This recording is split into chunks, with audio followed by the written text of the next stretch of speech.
When you watch a K-pop performance, it feels like perfection. Every move is sharp, every lyric is flawless, and every idol seems untouchable, smiling as though the pressure of the world could never reach them. But what if I told you that behind those glittering lights lies a reality so different, so unsettling that it changes how you see the stage forever? Behind the scenes, idols are not just battling exhaustion, nerves, or the fear of failure. Many quietly prepare for something far more sinister. An unseen enemy they believe lurks in the shadows. Before the lights go up, some idols whisper strange phrases, clutch lucky charms, or repeat obsessive rituals, not for comfort but for protection. Protection from what? To outsiders, it might sound like superstition. But within the industry, there are whispers of curses, bad energy, and even demonic influence capable of ruining not just a performance, but entire careers.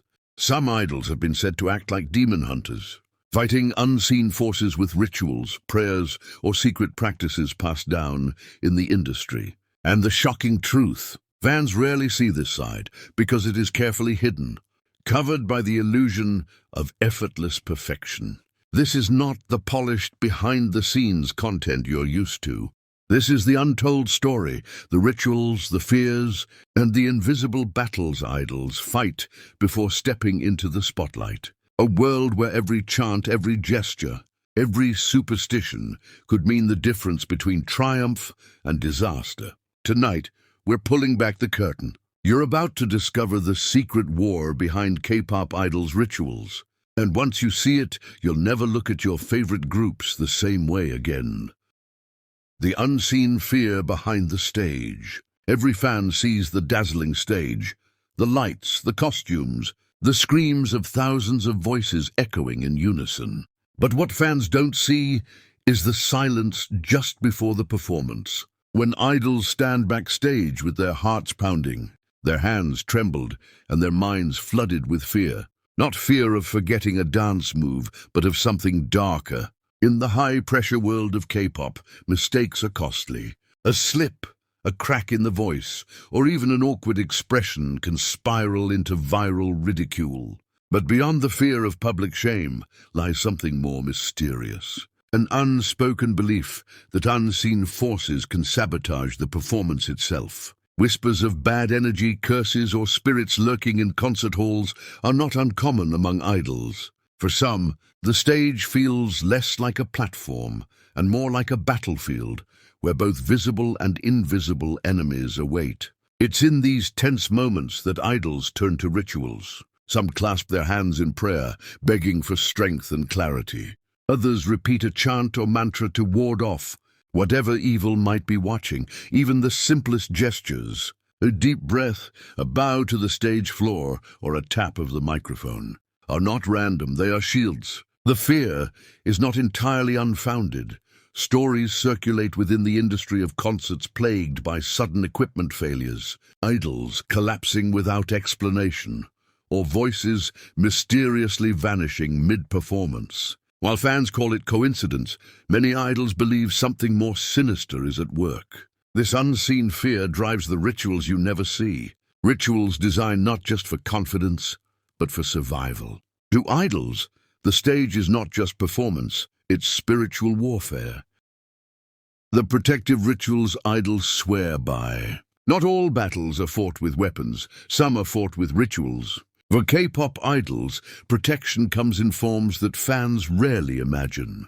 Before stepping under the blinding lights, many idols secretly arm themselves with habits, charms, and prayers meant to shield them from whatever might try to ruin their performance. Some rely on physical objects. Hidden inside costumes or tucked away in bags are talismans gifted by family, lucky bracelets, or even small stones believed to carry protective energy.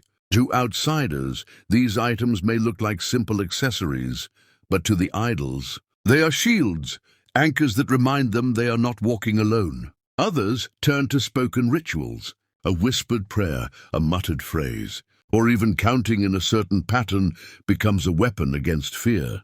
Christian idols may pray for divine strength, while Buddhist or shaman-influenced idols chant quietly for balance and protection. The words themselves may never be heard by the fans, but they form an invisible barrier idols believe separates them from disaster. Then there are the superstitions born from repetition. Some idols refuse to enter the stage without stepping in a certain order.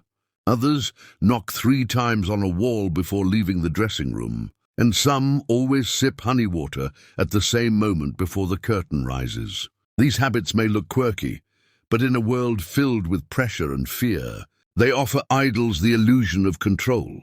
To fans, a flawless performance seems effortless. But the truth is, long before the first note is sung, idols have already fought their first battle, arming themselves with rituals that transform fear into courage. Because for them, every stage isn't just a concert, it's survival.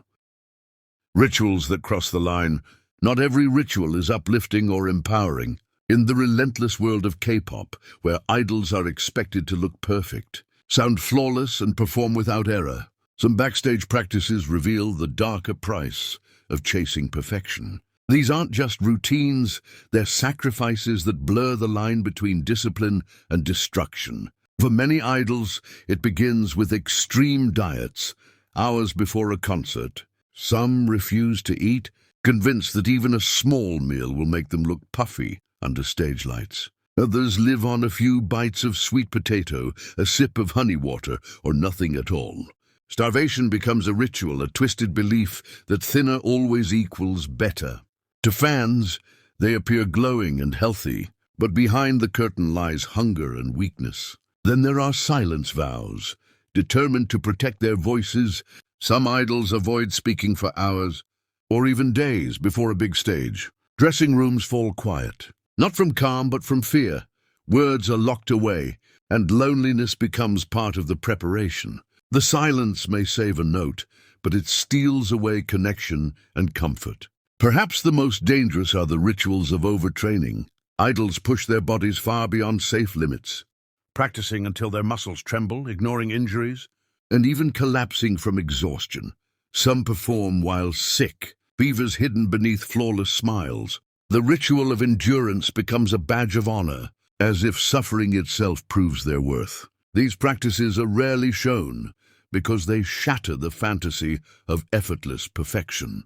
Yet they exist in the shadows, quiet reminders that behind the glamour lies sacrifice. For idols, these extreme rituals are not about choice, but survival in an industry that demands nothing less than impossible standards. Because in K-pop, perfection isn't rehearsed. It's paid for in silence, hunger, and pain.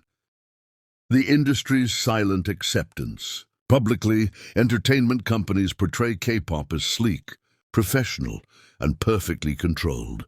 Every performance is scheduled for the second, every outfit coordinated, every camera angle rehearsed. But behind the polished image, something far less discussed quietly thrives. The unspoken acceptance of idols' spiritual and ritualistic needs. It's no secret within the industry that idols cling to routines, charms, and rituals. And while companies rarely acknowledge it in interviews or press releases, they often make space for these hidden practices. Dressing rooms are arranged to give idols private corners for prayer or meditation. Stage managers allow a few extra seconds before performances so groups can complete their chants or circle formations. Sometimes entire performances are delayed, not because of technical failures, but because of bad omens or an idol's request to repeat a ritual until it feels right. There are whispered stories of managers quietly adjusting schedules when an idol refuses to step on stage at a certain minute, or avoiding specific stage entrances considered unlucky. None of this is written into official policies, yet everyone, from staff to executives, knows better than to interfere. To do so would risk shaking the fragile mental balance idols need to perform under extreme pressure. For fans, the show always looks seamless. But behind the curtain, the industry bends to unseen forces, protecting its idols not only from critics and cameras, but from whatever shadows they believe they are battling. In the end, these silent allowances reveal a truth the public rarely considers. Even in the most modern, globalized form of entertainment, Ancient fears and spiritual defenses are alive, woven into the very fabric of K-pop's perfection. Demon hunters are prisoners of fear. The question lingers like a shadow over everything we've uncovered. Are idols truly demon hunters, standing brave against unseen forces? Or are they prisoners of fear, trapped in a cycle of superstition and unseen battles? On one hand, their rituals resemble strength. The group chants, the whispered prayers, the charms tucked inside pockets. All of these seem like shields, a way of saying, I will not be broken tonight. To call them demon hunters is to see them as warriors, pushing back against the crushing pressures of perfection, fighting the invisible forces of doubt, fear, and bad luck. Fans admire idols for their strength, and these rituals can be seen as part of that bravery. But there is another side. For many idols, the rituals are not empowering. They are chains. Extreme diets, sleepless nights, silence vows, and obsessive habits can easily cross into prison walls, built not by managers or fans, but by fear itself. The fear of failure, the fear of disappointing millions, the fear that one mistake could end everything. In this sense, idols may not be hunting demons at all. Instead, they may be running from them, bound to routines that feel more like survival than choice. It's here that the line blurs between faith, fear, and performance. Are these habits sacred practices of resilience, or are they the desperate clutches of stars too afraid to walk on stage without them? In truth, they are both. The world of K-pop is built on perfection, and when perfection is demanded, idols will cling to anything that promises even the smallest edge. And so, every night before the lights rise, idols stand at the crossroads of two identities, the fearless hunter and the captive of fear. The war beyond fame. For fans, K-pop is a dream, a flawless blend of music, fashion, and energy. But for idols, the stage is also a battlefield, and the war doesn't end when the music begins. Behind the polished smiles and synchronized choreography lies a hidden conflict. The war of superstition, faith, and unseen forces that no one outside the backstage walls ever truly witnesses. This war is not fought with microphones or choreography, but with whispered prayers, protective charms, and rituals repeated until they feel powerful enough to silence doubt. It is fought in silence, in secrecy, in the moments before the stage consumes them. To the world, idols shine like untouchable stars. But in reality, many of them are still fighting invisible battles every night. Battles against fear, exhaustion, and the shadows that fame never erases. And perhaps that is the most haunting truth of all. K-pop's perfection is built not only on discipline and talent, but also on the quiet wars idols fight behind the curtain. Wars that fans may never see, yet wars that shape every smile, every move, and every flawless performance. So the question lingers long after the music fades. What are idols really fighting before they face the fans? Are they hunting demons, or simply prisoners of fear? The lights may hide it, the cameras may never capture it, but the answer lives in the shadows, where the real battle of K-pop is waged.